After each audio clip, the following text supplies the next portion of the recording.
angry over the TSA's new body scans and aggressive pat-downs.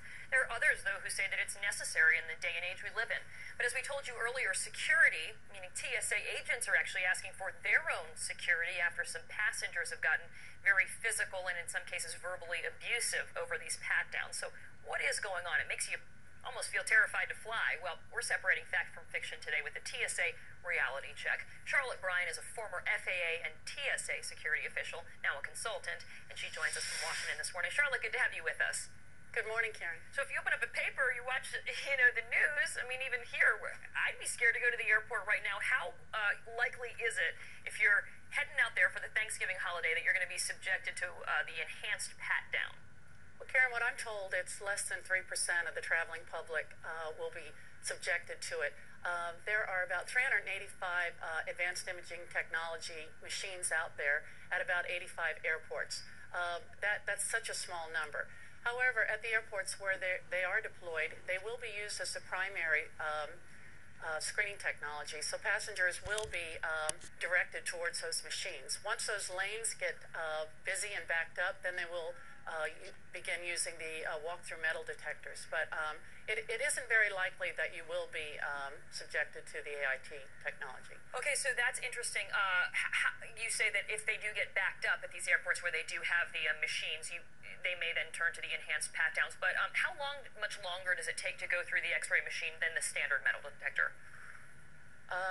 I'm not exactly sure. I don't think it's that much longer. However, if there is an alarm, the passenger is asked if they'd like to try to clear it, empty something out of their pockets or take something off, and then they'll go through again.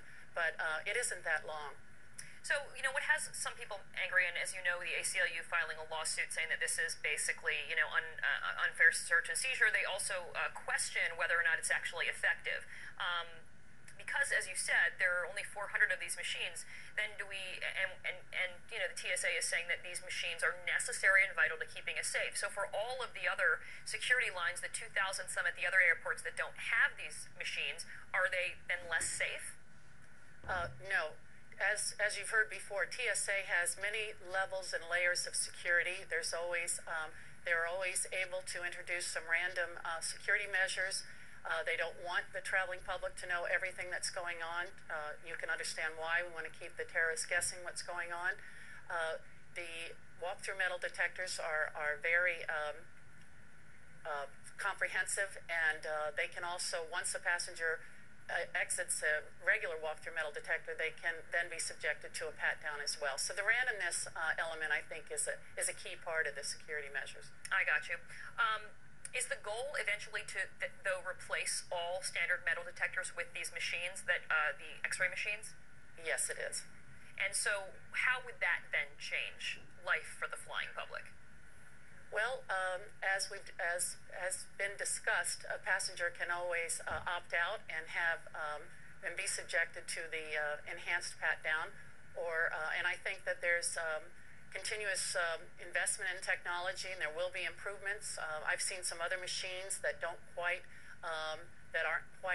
as revealing, and there aren't some of the privacy issues that there are today. But I think in another year or so, we're going to see some enhancements in this technology, and we may not have, the situation that we have with all the concern here in the U.S. I'm interested to get your take about the issue of whether or not it would have stopped the underwear bomber. I talked to TSA Administrator John Pistol yesterday to be clear on whether or not these enhanced pat-downs would have indeed caught the underwear bomb that Abdul Muttalib had. Is this purely by touch, and are you 100% confident that you would catch something like that? I believe it would have caught last year's underwear bomber. What I'm concerned about is people putting things inside cavities and things like that. That, to me, continues to be a vulnerability.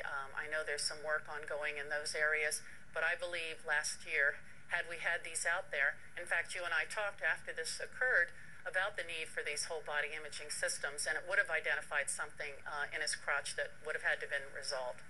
Gotcha. All right. Well, Charlotte Bryan, thanks so much for joining us this morning. We appreciate it.